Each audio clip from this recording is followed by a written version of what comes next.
the top 7. All right, so ladies, after this, we'll announce the top 7 back to 0. All right, here we go. Judges, are you ready for the question and answer for the Miss Gay Sual 2024? Beginning with candidate number 1.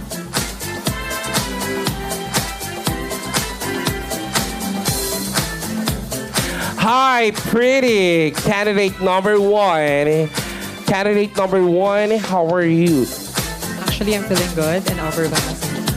All right, and of course, candidate number 1, where are you from? I'm from Sual. Oh, you're from here in Sual. Happy Fiesta. Makikain kami. Charis. All right, so are you ready for your hashtag? Yes, I'm ready. Okay, here we go.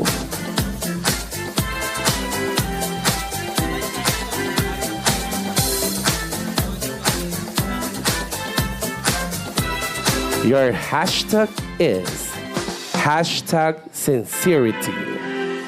Thank you for this wonderful hashtag. Hashtag sincerity.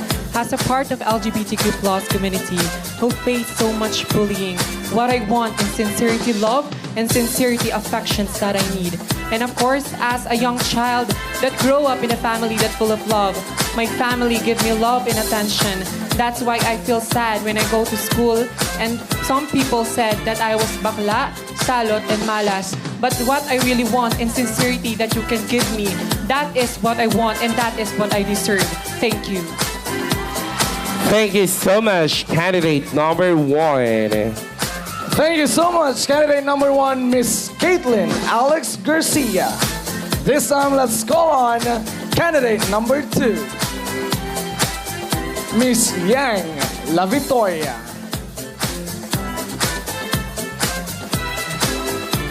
Hello, Miss Yang. Hello po. Hello to the people of Sual. How are you doing? Right now, I am very nervous because before I went out for long gown, I accidentally slipped and stepped on an earring. Kaya I believe na napunit yung gown, so I did not know. But still, I'm keeping myself composed and happy. And of course, just keep positive thinking. All right, Miss Yang, you may now pick your hashtag.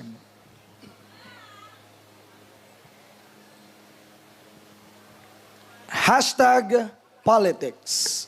Thank you so much. I believe that politics is something that divides most people, especially in the Philippines, or should I say globally. However, even though we are divided by the world of politics, we should be united by the means of what we need by the government. Specifically, who are we going to vote? Yes, there are different kinds of people who are going to sit on the government. Let's always take in mind that they are going to lead our country, and it's in their hands of our future of the Philippines. So that is the hashtag politics. Thank you so much and good evening. Thank you so much, Miss Yang. Next, please, candidate number 3.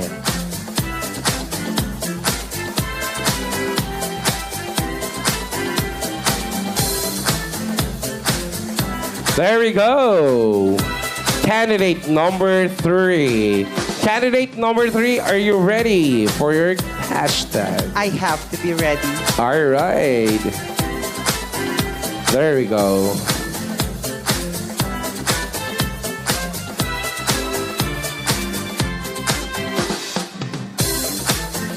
Your hashtag is respect. Hashtag respect. As the old saying goes, respect begets respect. If you know how to respect others, then others would respect you. But one most important thing that you can do in order for you to gain respect from others is by simply respecting yourself. Just you have to act according to what is expected from you. Just show who you can be and who you want to be in the future. Respeto lamang po. Maraming salamat po. Thank you so much, candidate number 3. Wow, ang gagaling nila, partner. All right. This time, let's call on candidate number 4. Another one. Beautiful. Candidate number 4. Splendid. Ayan. Are you ready, candidate number 4? No choice. I have to be ready.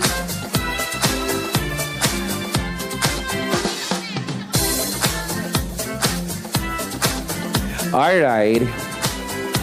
Your hashtag is loyalty.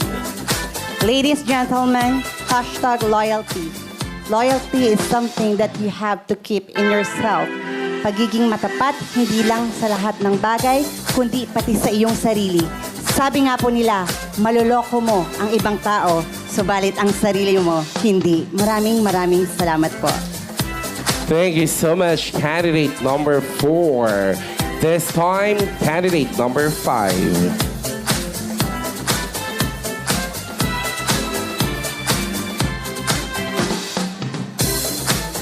Hello, number 5. You look stunning tonight. Your hashtag is hashtag leader. Leader. Well, we all know that the leader is someone that is the highest position here in our government. But let the commentation note that the leader is always someone that gives orders, someone that gives steers into the society, and so on and so forth. But I believe that a true leader is a good follower. Ang totoong leader po, mga kaibigan, marunong ding sumunod, marunong makinig sa taong bayan at higit sa lahat, marunong makisama. Dahil hindi magiging isang leader ang isang tao kung ito ay hindi nagsimula sa baba. Gaya ng mayor ninyo, maunlad ang suwal dahil siya ay magaling na pinuno. Yun lamang ho ang aking tumpak na kasagutan. Maraming salamat po, suwal. Thank you so much, candidate number 5. Yes, it is. Our mayor is a good leader. At the same time, a good follower.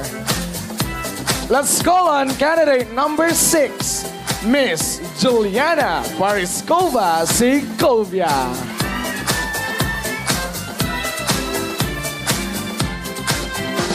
Kamusta, Miss Juliana? Okay naman po. Ano ang minsang gusto mong ibahagi sa mga mamamayan ng Sual? Siyempre gusto kong magpasalamat sa inyong lahat na nandito ngayon. Tulad ng sinabi ko kanina, wala po akong ibang hangarin kundi mapasaya kayo. Maraming salamat po. I love you too. Alright, you may now pick your hashtag.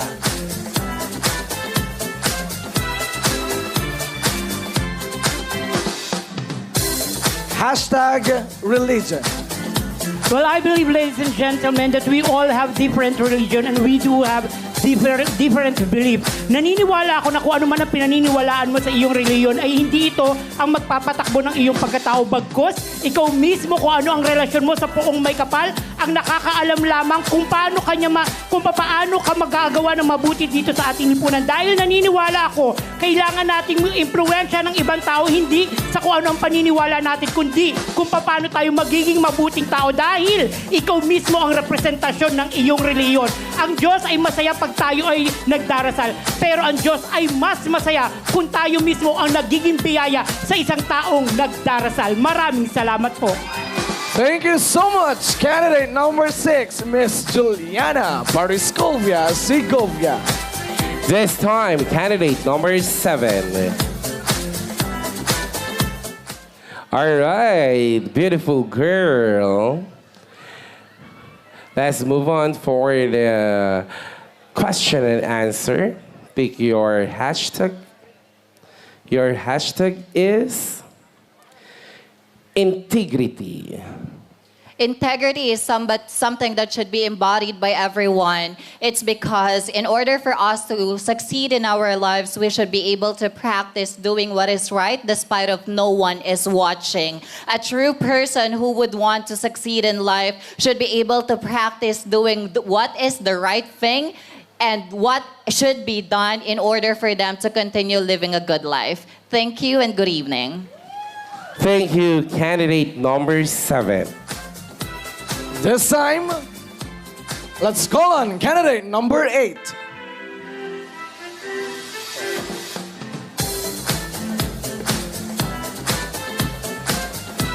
Hello, candidate number 8. Hello. Kamusta? I feel nervous and tired and hungry. Oh, hungry. Just relax, compose, and please pick your hashtag. Your hashtag is hashtag honesty. Well, honesty is something that you can give to each and everyone, sincerely, with all your heart. because being honest is something that you can be proud of to yourself no matter who and what you are. Because no matter what gender you are, if you are honest, definitely you will become happiness in this person, in this world. Thank you. Thank you so much, candidate number 8. There you have it, ladies and gentlemen. Our casual interview to our 8 Yes. lovely candidates. All right, ladies and gentlemen, I have now the result of our top 7 for our Miss Gay Sual 2024. Ayan, palakpak na muna tayo mga people of Sual. Are you ready for the announcement of top 7? Okay, ladies, this is the top 7 Miss Gay Sual 2024. All right, taking note that the top 7 will be announced in no particular order. First spot is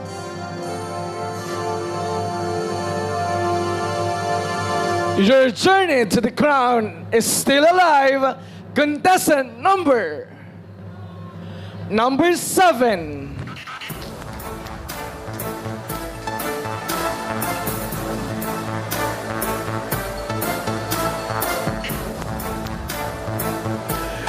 Our second spot goes to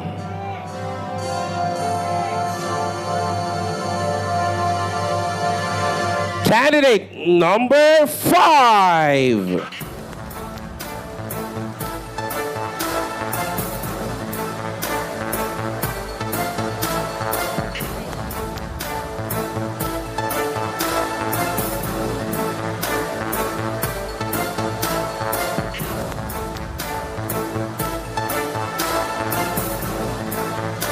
Our third spot goes to candidate number 2, Miss Yang.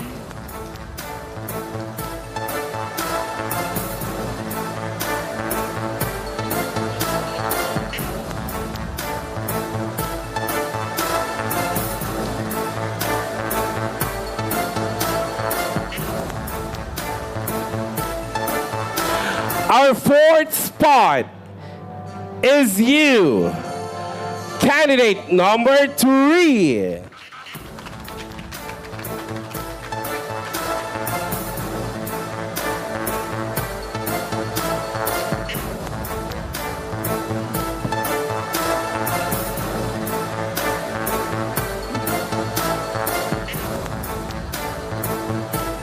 Next spot is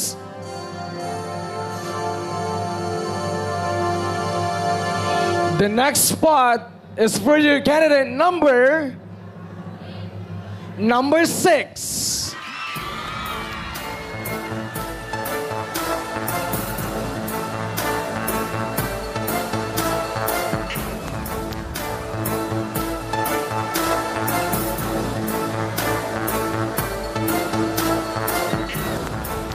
Our next for the top 7.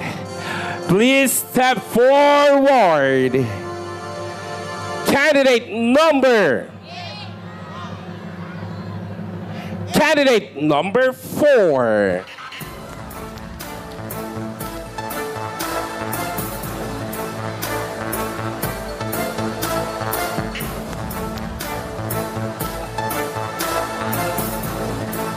All right, one spot left.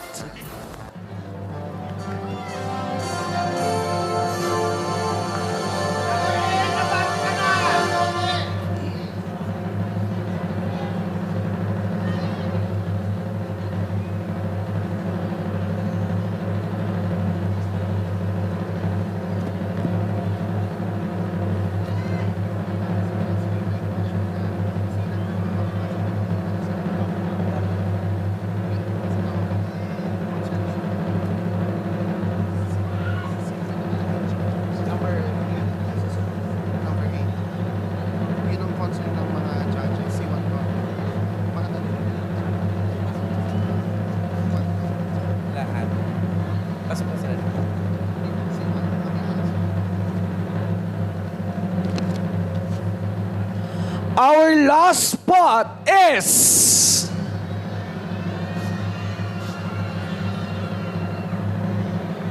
Candidate number... Candidate number... Number 9.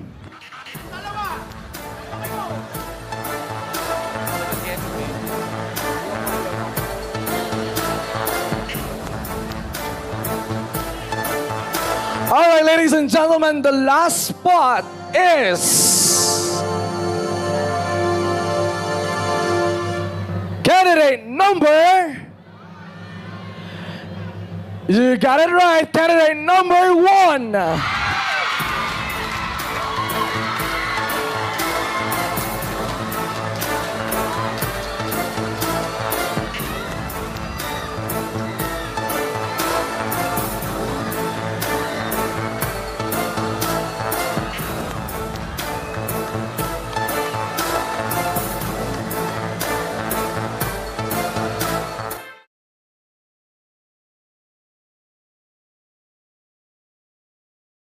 Speaker judge, and of course, the judges ang magtatanong po, and this is 45 seconds. Since once the 45 seconds, your answer, the microphone is out. I chose Miss Jetly Ibea. And I hope you're doing great. Here's your question. Describe a situation where you had to overcome a stereotype or prejudice. How did you handle it? Again, describe a situation where you had to overcome a stereotype or prejudice. How did you handle it? Thank you so much. Way back 2020, I have tried to enroll to one of the universities in Tarlac, and unfortunately, I was not accepted. It's because they have asked me to cut my hair. It's because the requirement of the course is for me to look like a man. However, I decided not to continue my education to that course, and I just coursed it to look for an alternative way in order for me to achieve my goals in life. And as of today, despite of me not finishing the course I wish to continue before, I am working as an operations manager, working with 300 employees, making sure that they will be able to keep their employment. Thank you and good evening. Thank you so much, candidate number 7. This time, let's call on candidate number 5. All right, candidate number 5. Please, speaker judge.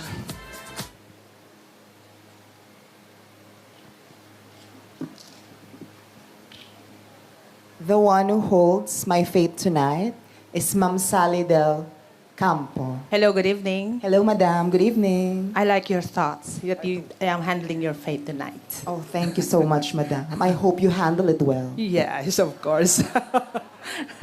I will just do my job well. Thank you so much, Madam. That's your question, dear. Should transgender women be allowed to join pageants like Miss Universe, or should it remain exclusive for women? I repeat the question.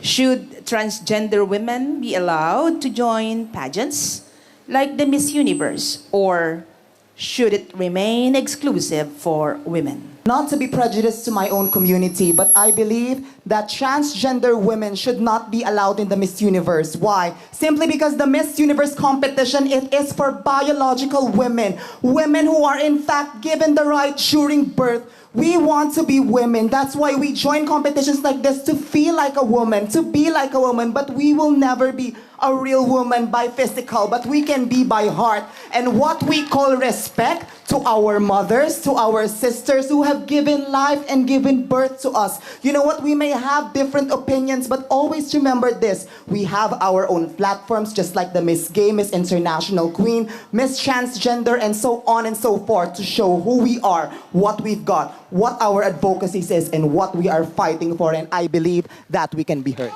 Congratulations. Hello. Congratulations for a job well done.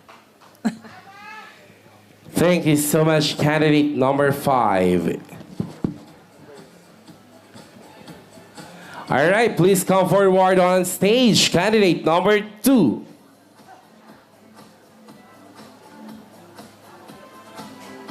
Another set of gown. shimmering like a nude color. There we go. Pick your judge and good luck. Thank you so much. My judge for tonight is Mr. Mark Fernandez. Good morning po, and good morning to the panel of judges. Maraming salamat po sa oportunidad. Hi, good morning. Good morning. Ang ganda mo naman ngayon. Maraming salamat po. It's because of the power of makeup. Oh, great, yeah. So here's my question. The Pag-asa projected that some areas will experience dangerous heat index yesterday and probably in the coming days. With your influence and platform, how will you advocate sustainable practices that will address this present problem? Do you want me to repeat the question? Yes, please. All right. The Pag-asa projected that some areas will experience dangerous heat index yesterday and probably in coming days. With your influence and platform, how will you advocate sustainable practices that will address this present problem? Thank you so much. Let me go directly. Of course, I am not a scientist. I will not be able to discover or create something that could save our Mother Earth. However, as a transgender teacher, the only thing that I can do as an influence is to teach everyone how to be disciplined and literate enough to throw their trashes in the proper bins.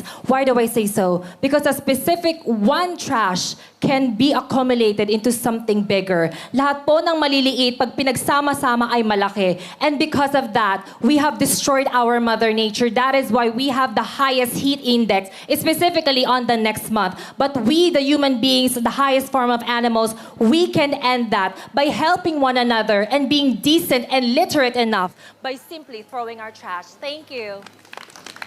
Thank you so much, candidate number 2. All right, partner, our next candidate is... Candidate number 3.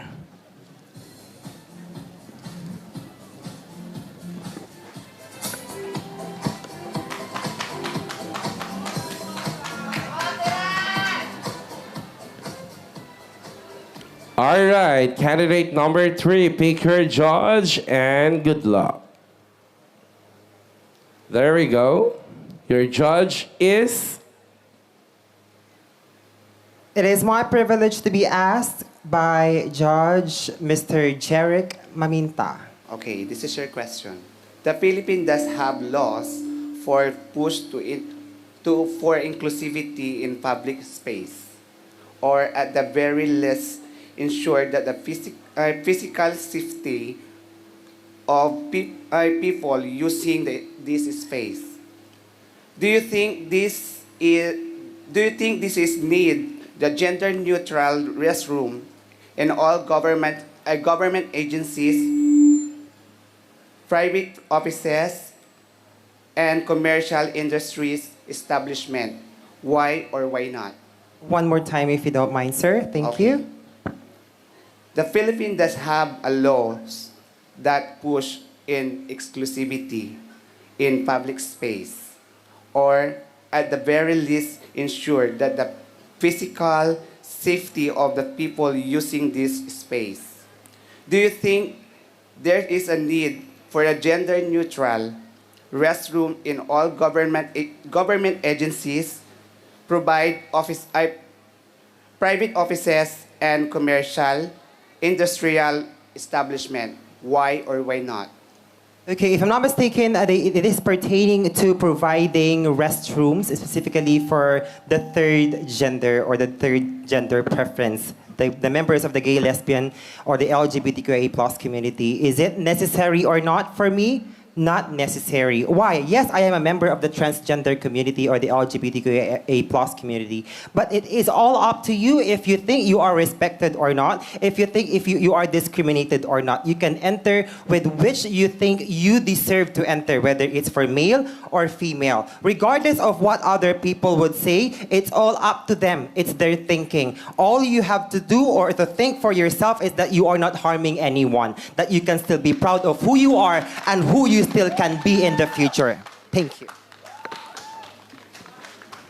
Thank you so much, candidate number 3. Our next is candidate number 6.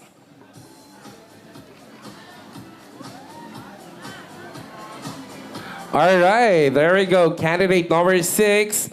Pick your judge. And good luck.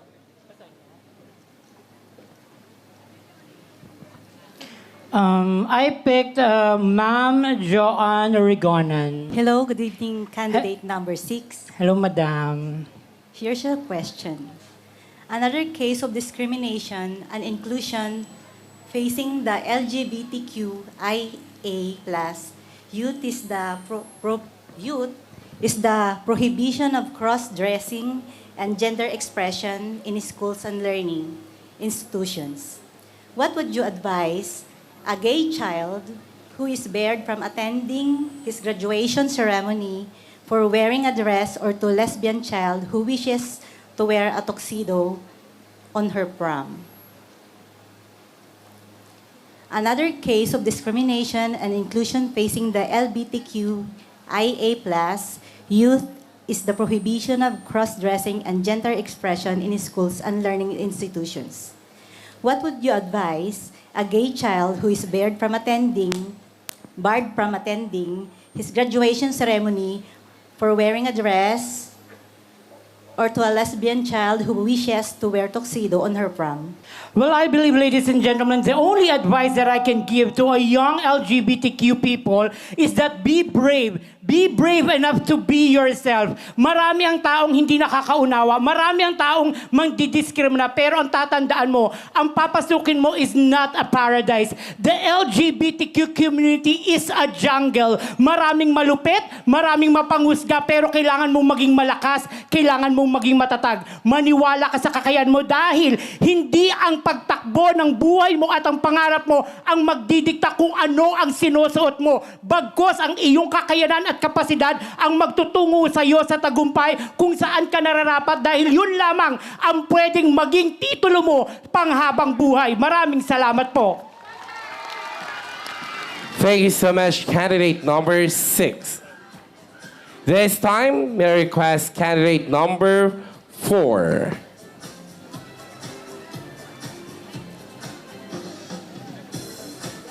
There we go, candidate number 4.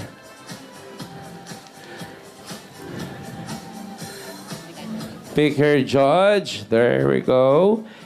And get the microphone, please.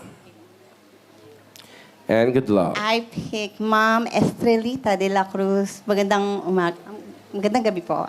Good morning, candidate number 4. Good morning po. How madam. are you doing? Kinakabahan po, ba't laban lang? Tuloy-tuloy lang po para sa mga taong naririto ngayong gabi. Huwag kang kabahan kasi I thought I was gonna read to you the longest question, but judge number 6 and number 7, they read to the candidates already the longest question. Salamat po. But this one is also long. So let me read it slowly to you so I don't have to repeat it twice or 3 times. The world is evolving, and through time, the LGBTQIA+ excelled not just in the arts, but as corporate leaders. What qualities do you think are essential for effective leadership, both on a local and global scale? I will repeat the question. Excuse my voice. No problem po. I was swimming like 3 days ago and I lost my voice. Now I'm recovering it back. Here's the question. The world is evolving, and through time, the LGBTQIA+ excelled not just in the arts, but as corporate leaders. What qualities do you think are essential for effective leadership, both on a local and global scale? To be effective leader, even you are a part of LGBTQIA community, is to be true to yourself. Sapagkat naniniwala po ako na kapag ikaw bilang isang liderato o leader, kung totoo ka sa iyong sarili, marahil ang lahat ng taong nakapaligid o mas mababa ang pagkatao o ang kanyang posisyon sa iyo, maaaring magiging totoo rin siya sa iyo bilang balik sa iyo bilang isang taong nabubuhay dito sa mundo. Lagi po nating pakatatandaan, huwag nating titignan kung anong uri man ang taong nakapaligid sa atin. As long na totoo ka sa sarili mo, naniniwala po ako na ang lahat ng tao, mapabakla, tomboy, babae o lalaki, magiging totoo po sa iyo sa kanilang mga puso at sa kanilang mga isip. Thank you so much, candidate number 4. And to complete our top 7 is candidate number 1.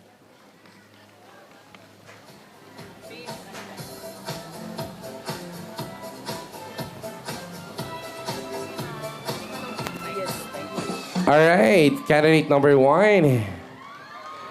No choice. Isang judge na lang naiiwan. Ma'am Lulu Orpilia. Number 1. Here's the question. What will be your advice to a gay child who is afraid to come out to his conservative family, friends, and the society? I'll repeat it.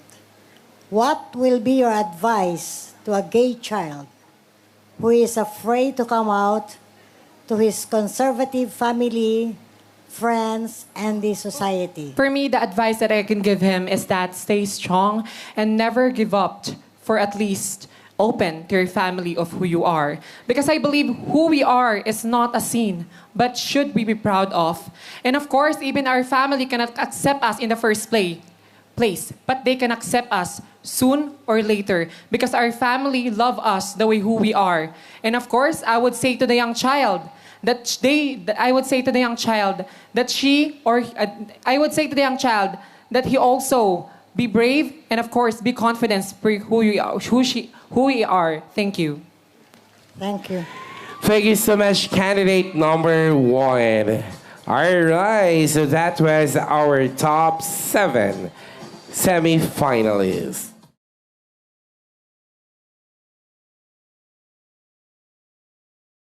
All right, ladies and gentlemen, from top 7 down to top 4, I have now the result.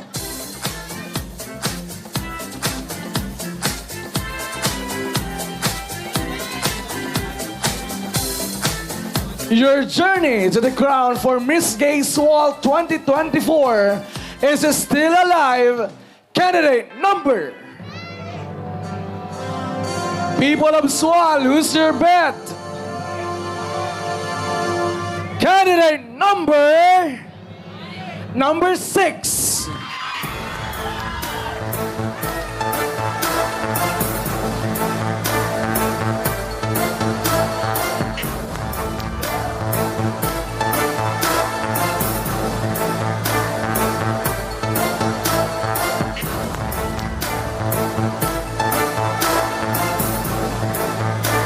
Our second spot for the top 4 Miss Gay Sual 2024. And congratulations, candidate number 7.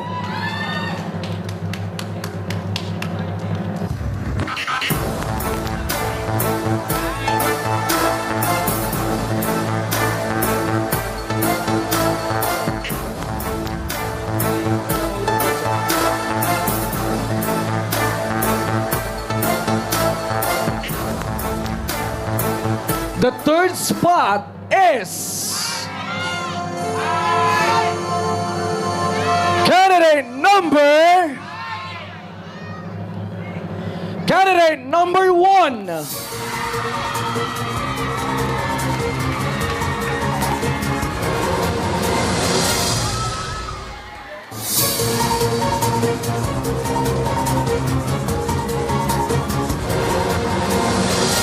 People of Sual, to complete our top 5 Miss Gay Sual 2024 top 4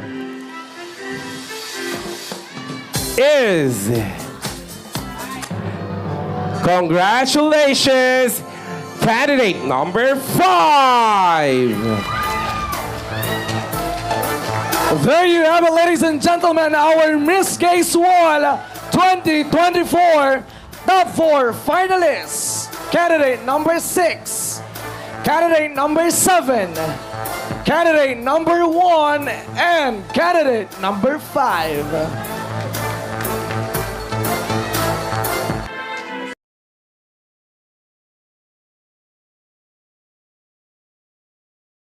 Our 4 finalists will going to answer one common question. I'm going to read the question twice. All right.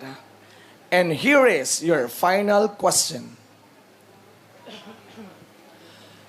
In the recent years, attempts were made through legislation such as SOGI bill and same-sex marriage to fight discrimination and inequality among the LGBTQIA+. However, both were unsuccessful. With this, do you think laws make men or men make laws? Once again, in the recent years, attempts were made through legislation such as SOGI bill and same-sex marriage to fight discrimination and inequality among the LGBTQIA+. However, both were unsuccessful. With this, do you think laws make men or men make laws?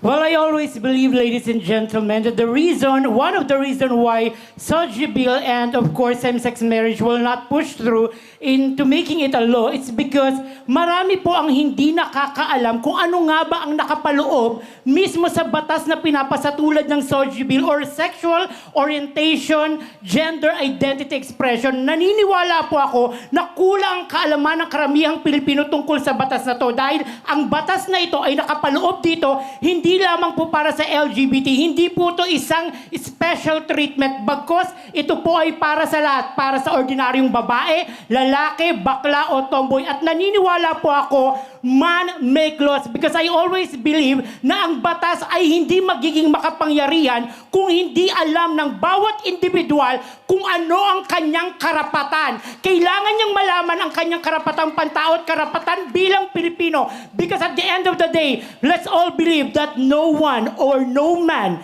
is above the law. Thank you. Thank you so much, candidate number 6. All right, I'm going to read to you the question twice. In the recent years, attempts were made through legislation such as SOGI bill and same-sex marriage to fight discrimination and inequality among the LGBTQIA+. However, both were unsuccessful. With this, do you think laws make men or men make laws? Once again, in the recent years, attempts were made through legislation such as SOGI bill and same-sex marriage to fight discrimination and inequality among LGBTQIA+. However, both were unsuccessful. With this, do you think laws make men or men make laws? Thank you. If I am going to follow the technicalities of the question, I would simply say that it's going to be men make laws, simply because the approval of all the laws that are being submitted are coming from men, and it's not coming from somewhere else or something else. However, between the choices, I will be choosing laws make men. It's simply because in this society that we are standing right now, we can definitely say that the law is dictating men. The law is dictating what we should be able to do. We are not able to accomplish everything that we need to do because of the laws and the limitation of the laws. And here in the Philippines, it's just unfortunate that the laws that were created are not aligned with the needs of the country anymore. Hindi na naaayon sa Pilipinas sa mga batas na meron tayo ngayon. And that is what we need to change. That is what we need to improve, and that's what we have to make changes with. I believe that right now, despite of the laws making men, I firmly believe that in time, the laws will still be able to be vacant by men. Thank you and good evening. Thank you so much, candidate number 7. Here's your question. For the final 4 question. In the recent years, attempts were made through legislation such as the social bill and same-sex marriage to fight discrimination and inequality among the LGBTQA+. However, both were unsuccessful. With this, do you think laws make men or men make laws?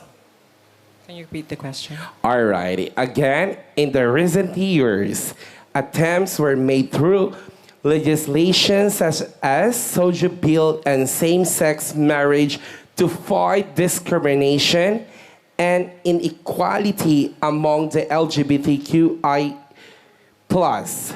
However, both were unsuccessful. With this, do you think laws make men or men make laws? Thank you for that wonderful question. I believe that laws created to have a balanced world and to have a balanced right. And I believe that yes, man created a law. And of course, woman can create a law too. But it's all equal. And just like the question said, a SOGI bill unsuccessful pass, it means that... Thank you.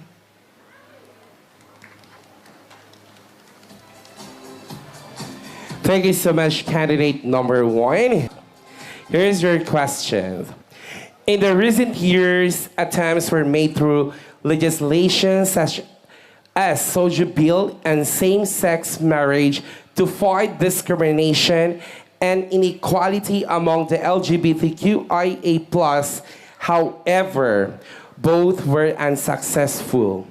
With this, do you think law make men or men make laws? In the recent years, attempts were made through legislation such as social bill and same-sex marriage to fight discrimination and inequality among the LGBTQIA+. However, both were unsuccessful. With this, do you think laws make men or men make laws? Thank you. I believe that man makes laws. Why? Simply because isa lamang ang dahilan kung bakit hindi maipasa ang SOGI bill na yan kasi ayaw ninyong ipasa, ayaw ninyong pirmahan. Maipapasa ang mga batas kung ang mga nasa Senado at nasa Legislatibo, pipirmahan yan at papasa. Tama po ba? Hindi maipapasa. Bakit? Kasi hindi pinipirmahan. Natatakot sila na kapag naipasa ang SOGI bill, hindi na kami nila pwedeng kantsawan ng bakla, bading. Hindi na nila kami pwedeng husgahan dahil meron ng batas na pumoprotekta sa amin. Same-sex marriage, that's a different topic because some people are not enlightened, maybe because of religious views, so on and so forth. But the very main reason why a law should be passed is for you to sign it. Kung gusto, may paraan. Kung ayaw, may dahilan. Ano kaya? Nasa utak na nila yon, hindi natin alam. Yun lamang ho, maraming salamat, magandang gabi, Sual. There we go, ladies and gentlemen. Ladies and gentlemen, our third runner-up goes to...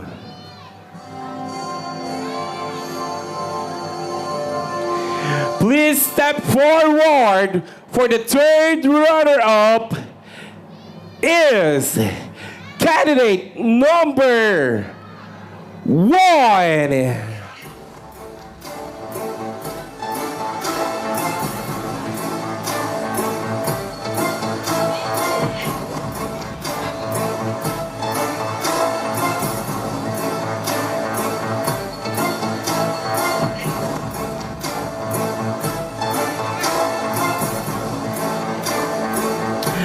All right, 3 ladies.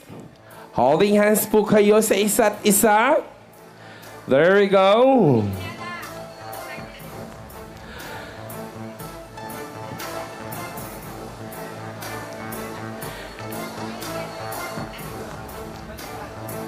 There we go. Our third runner-up is candidate number 1. Miss Caitlin Alex Garcia.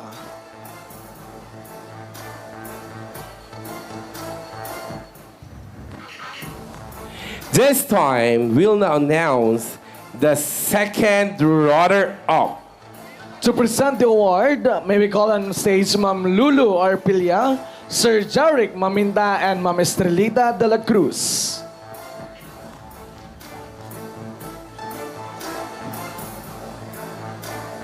Our second runner-up for Miss Gay Sual 2024 is... Who's your bet? Candidate number 5.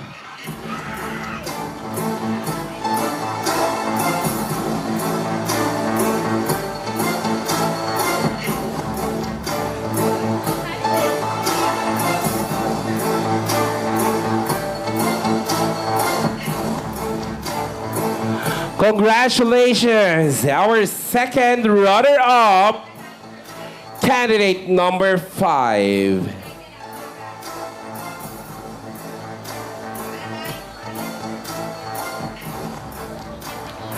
Presenters for this first runner-up, Miss Joanne Rigonan, Miss Sally Del Campo, and Mr. Mark Fernandez. For the title holder for the Miss Gay Sual 2024, presenters Lulu Arpilia, Estrelita de la Cruz, and Madam Jerry Ebea. All right, I would like to call in candidate number 7 and 6. People of Sual, are you ready for the new Miss Gay Sual 2024? Palakpak na ba po tayo dyan? Alright, Sir Daniel, it's your turn. Alright, please be guided that the number that I will be mentioning is our Miss Gay Sual 2024. So ulitin ko po, ang tatawagin ko pong number, ang tatanghaling Miss Gay Sual 2024. At ang number naman po na hindi ko matatawag, ang ating Miss Gay Sual first runner-up. People of Sual, our new Miss Gay Sual is... wearing black gowns, ladies and gentlemen, candidate number... Who's your bet? You got it right. Our new Miss Gay Sual is candidate number 7. And of course, our first runner-up is candidate number 6.